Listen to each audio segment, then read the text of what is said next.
Welcome to the Guilbault Girls Show, where you will have the opportunity to hear from mothers, fathers, siblings, and individuals themselves about their journey of living with a disability. I know, it's called Guilbault Girls, but we have a bonus for you as we get the Guilbault boys to interview some of the dads and siblings to get their perspectives too. We'll also have special guests from time to time to share the many resources that are available to those living with a disability and their families. So get ready to laugh, smile, cry, maybe even get a little angry when you hear some of those stories of their day-to-day struggles. But let's not forget their many triumphs. As they say, it takes a village, and if it weren't for our village, we wouldn't be where we are today. So join us. Hello, and welcome back to another episode of the Guilbault Girls Show. I'm your host, Karen Guilbault, and today's guest is Paul Vecchione, founder and CEO of Long Island Prevention and Resilience Enrichment Program, also known as Long Island P.R.E.P. Paul was born and raised in Suffolk County, Long Island, and has called it home for the past 40 years, where he and his wife are raising their two children. Paul has been an educator on Long Island since 2004 and holds 2 master's degrees from Long Island colleges.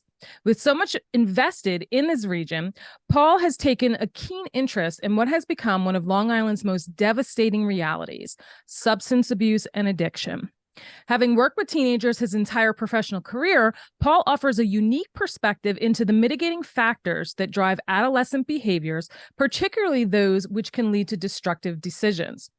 Substance abuse, particularly substance abuse and its ensuing crippling effects on the lives of people and their families, has Paul's attention. And it is for these reasons that Paul is the CEO of Long Island P.R.E.P. Long Island P.R.E.P provides proactive addiction solutions by hosting substance abuse prevention education to schools, teachers, parents, and families. So first of all, thank you so much for being on the show. I appreciate it. The work you do is much needed.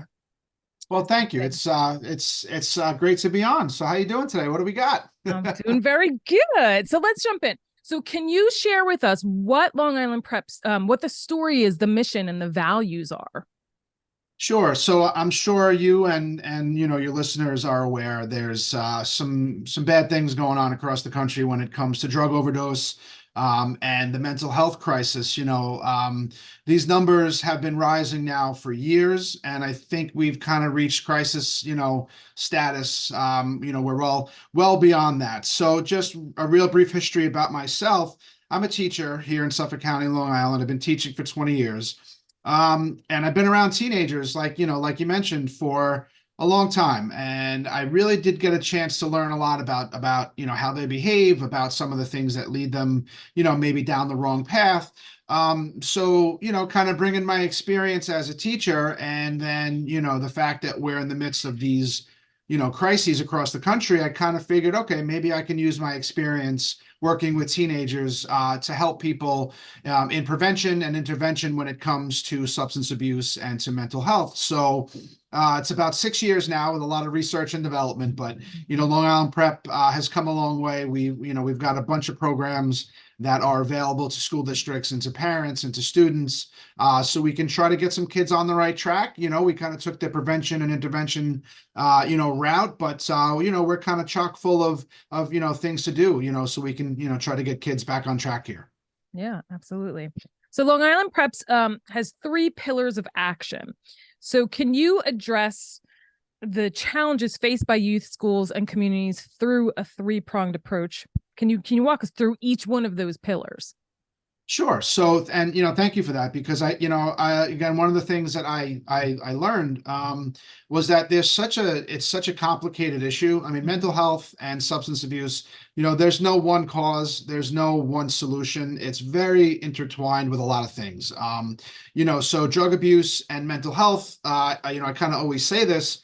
They're brother and sister. One is the cause of the other, and vice versa. So what I kind of observed and kind of put together with these programs is, like you said, the 3-pronged approach, where we have the K through 12 prevention education program in schools. So kids are taking, they're getting educated on the dangers of drugs and the consequences of destructive decisions. And, we kind of teach them with the mental health aspect to, become good citizens and have strong, self-esteem and confidence. We kind of give them the tools to resist drugs. Mm-hmm. And we do it, with that mental health kind of structure, because like I said, the two are very much related. So Relatable. the kids are getting it. Yep, absolutely. So the kids are getting it in school. And then we're going to educate their parents and their teachers so they can learn the trends and the lingo. And, basically, in my opinion and in my experience, what's missed at school and what's missed at home needs to be, that information gap has to be, kind of, narrowed. And that's part of what our second program does. We want to make sure that parents are aware of all of what's happening, and their teachers are aware, so that people are talking and we can kind of figure out from there what to do. And then the third pillar is the mental health screening and the intervention early identification program. So basically what I've observed is a lot of times when there's a 17, 18, 19-year-old kid who's going down the wrong path, it really could have been maybe noticed and straightened out 4 or 5 years prior, if somebody was looking, and if there was a way to figure out what the issue is, and get them on the right track before they go down that path of destruction. So I've kind of developed a comprehensive student-centered intervention plan that works with parents and works with schools. So if we notice a kid is off, if there's something going on with that kid, whether it's social emotional, or with they're dabbling in drugs or alcohol, we can figure that out early on and then set them on a plan with goals and benchmarks, so that they don't head down that wrong path at 14 and 15, when it's a lot easier to stop it than it is when they're already addicted. Yeah, and the ages are just they're getting younger and younger. They are. It's sad. Yeah. It's sad. Yeah. Definitely. Do you provide services outside of the Long Island area? So that's something that we are definitely working on. The good thing about what I've developed is it's all digital, it's all online. So we can, we have I actually developed a service, a software as a service platform, SaaS, right? So if I need to service a school district in Virginia, in Texas, in California or Oregon, that's possible, because I purposely put everything on this portal so that it can be accessed really around the world. That's at the Portal One Stop Shop. Exactly. Yeah. Yeah, That's right. yeah. That was my next question. Yeah. Awesome. Yeah. So Yeah. and it's, I'm sorry to interrupt you, but No, go. it's a really simple way to access all of our curriculum, all of our professional development and community awareness, seminars and workshops, and obviously the intervention program. So basically what we would do is, it's like a subscription. So they would purchase the subscription, we would provide training, and then they would basically take it, from there to provide their students, their parents, and their teachers with everything. I think that's awesome. That's really Thank awesome. you. Do you guys ever like travel outside? So if they wanted you to come out and do something at the school? Yeah. Again, About that. yeah, absolutely. It's all a matter of what that school district needs. We're Mhm. actually working on some things to bring in some people in the industry to do some PDs and stuff, talk to the parents, talk to the kids, talk to the teachers. But again, I designed it so that I could do it right here from my from my basement, as I'm doing it with you today. Mhm. It's all at our fingertips, and it's all digitally, platforms, so that way it can be done. I'm on Long Island. If somebody in Los Angeles needs this, it's very simple to do. Yeah, that's awesome. So I also see you have a podcast. So can you tell us a little bit more about that? How did that come about? What inspired that to take Yeah, off? so the podcast, as you know, has become a very large industry these Mhm. days, and it's a really good way to bring people together to talk about things that you are, that you're doing with, with your job or with your kids, or just a way to get people together to talk about things to kind of help, what you're trying to do. So basically, the way I kind of brought it together is, okay, so I have these programs for schools and for for parents and for teachers in drug abuse and mental health. Now let's bring people on the podcast to talk about it, right? So we'll talk to psychologists. I mean, yesterday I actually spoke to Dwight Gooden, who is he's a former pitcher for the New York Mets and the New York Yankees. He struggled with addiction, so now Right. what he's doing is he's helping he's kind of using his stature as this great figure in New York sports to go out and talk to kids so that we can get them listening to what he's saying and talking about what he did so that it will help them make better decisions. So the Mission Z podcast is designed for that. We want to bring people together who are helping their communities, helping people, helping kids, and just have a conversation about it so we can figure out a better way to get this, this generation, we hold the key. We have to basically set it up for them so that the world they live in 25, 30 years is better than it is today, Yeah. So let's talk about statistics. So I read on one of your slides about the growing concern along with the alarming statistics. So can you share some of those with the listeners? Absolutely. So, I think there was a survey done. I think it was CNN, one of the networks not too long ago, maybe October, November, where they asked, adults across America if there was a mental health crisis in this country. Not 5 or 6 or 7, but 9 out of 10, adults in this country said yes. Some very troubling statistics. Teenage suicide rates are through the roof, the highest they've ever been. 30 to 40% of teenagers report some kind of depressive episode or anxiety. The drug overdose numbers are just they've blown past recent years. I think we're up to 111,000 overdose deaths in this country every year, 300 deaths a day, and 60 to 70% of those deaths are attributed to fentanyl. So listen, the system is blinking red. I've been saying it for a long time. So I feel like we really have to put a concerted effort as educators and as professionals and as parents forth to put a dent in this thing, because listen, this, like I said before, this is the world we're handing to our kids. I mean, I have 3 young boys. It's not going to be long before they're teenagers. So I want to make sure they're aware of things, they're educated about things so that they can make better decisions when they are, that age, Yeah. So as you know, our show focuses on the disability community. And as I was doing some research, I read in an article that people with disabilities are 2 to 4 times more likely to abuse substance than the general population. Then it goes on to say that the disabilities can result in immense physical and mental distress. So some people may turn to drugs or alcohol for temporary relief, only to find that they become hooked on these, substance abuse that they're abusing. And then other people start using substances first, and then they experience a life-altering physical or mental health injury that leads to the development of the disability. So can you speak about the connections between addiction and physical disabilities? I can, and I'm a special ed teacher first. That's what I've been doing, all these years. So I'm immersed in that population, and I think, look, we've come a long way as a country when it comes to dealing with, individuals with disabilities, since, what was it, 78 or 79 with, I think it was IDEA, basically where the federal government started mandating that schools pay a lot of attention, to students with disabilities. The problem, though, is that, if you're a child who's, struggling in school, and whether it's physical or, any other disability, ADHD or ODD, or, you can go down. So, you're struggling in school, and maybe your parents or your teachers don't know it yet why, but you're behind and you have to overcome a disability to be equal with your peers.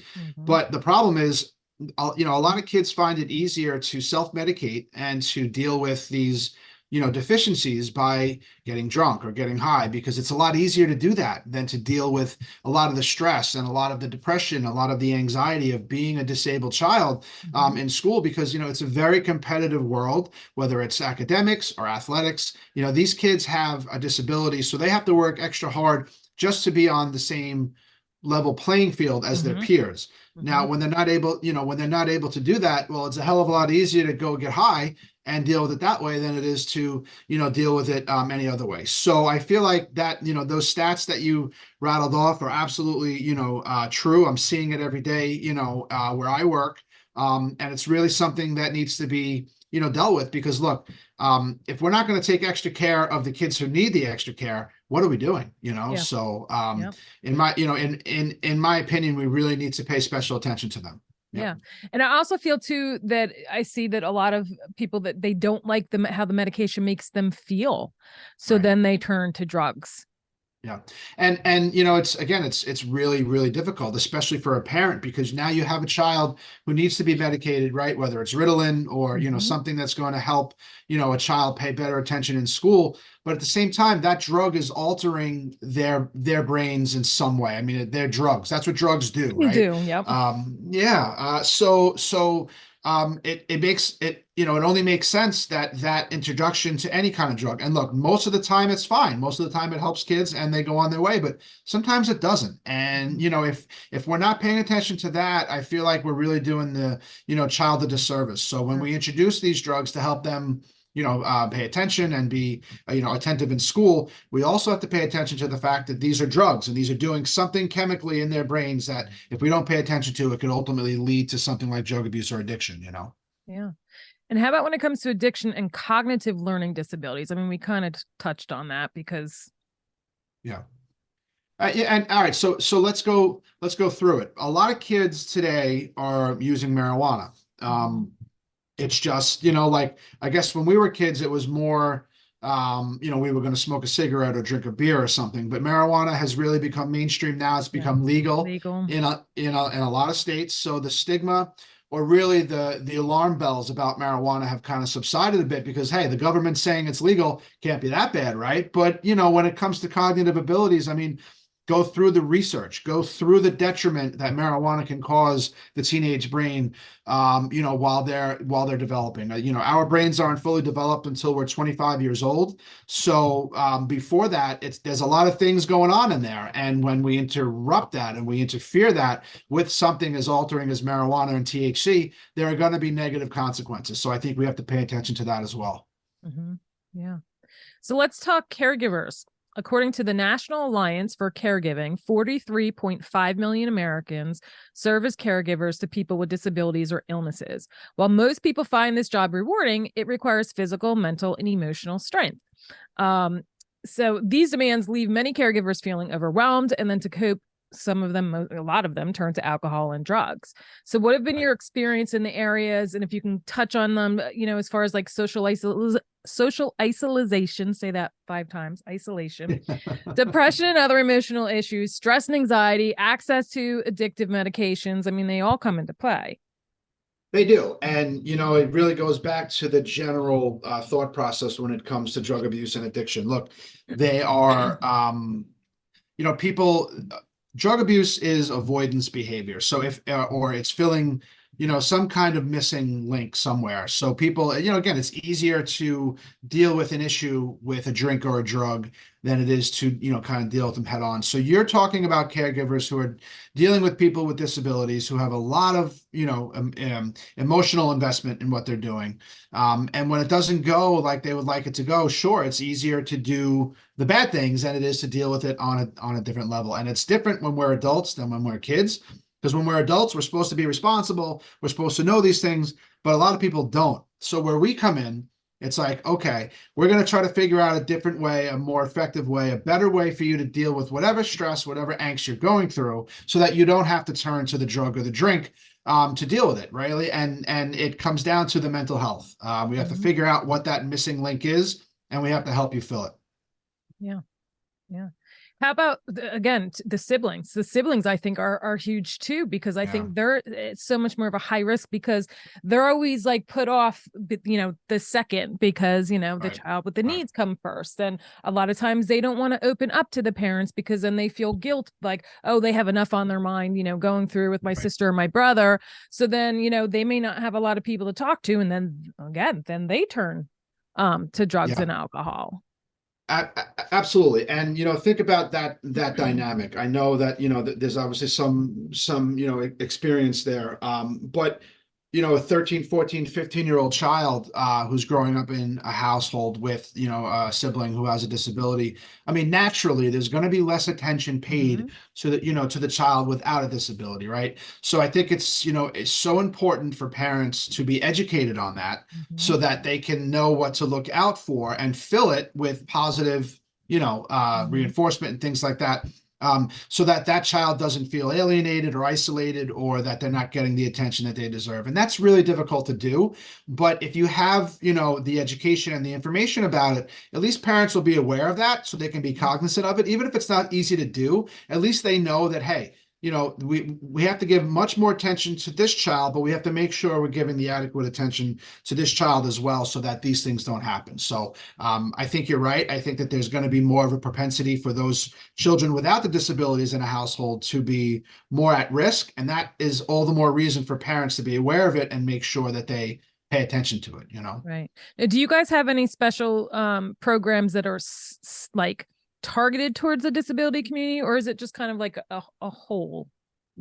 Yeah, so both. Again, being a special ed teacher, knowing that there is an entirely different approach to some form of education when it comes to students with disabilities. And again, I purposely developed the programs like it's wide open and it's ambiguous, but it can be homed in and on and made sure that it can deal with any child with any academic abilities or disabilities, because the reality is there's plenty of people out there, plenty of children out there who are going to need that kind of instruction, that kind of education. So knowing that as a special ed teacher, sure, I made sure that was put into the curriculum, and obviously the intervention services as well. That's awesome, because I definitely want to pass on your information to some of the different networking people that I know out That'd here. be great. Thank you. So, awesome. Thank you. Yes, absolutely. So before we wrap up, is there anything else that you would like to share or advice that you would like to give?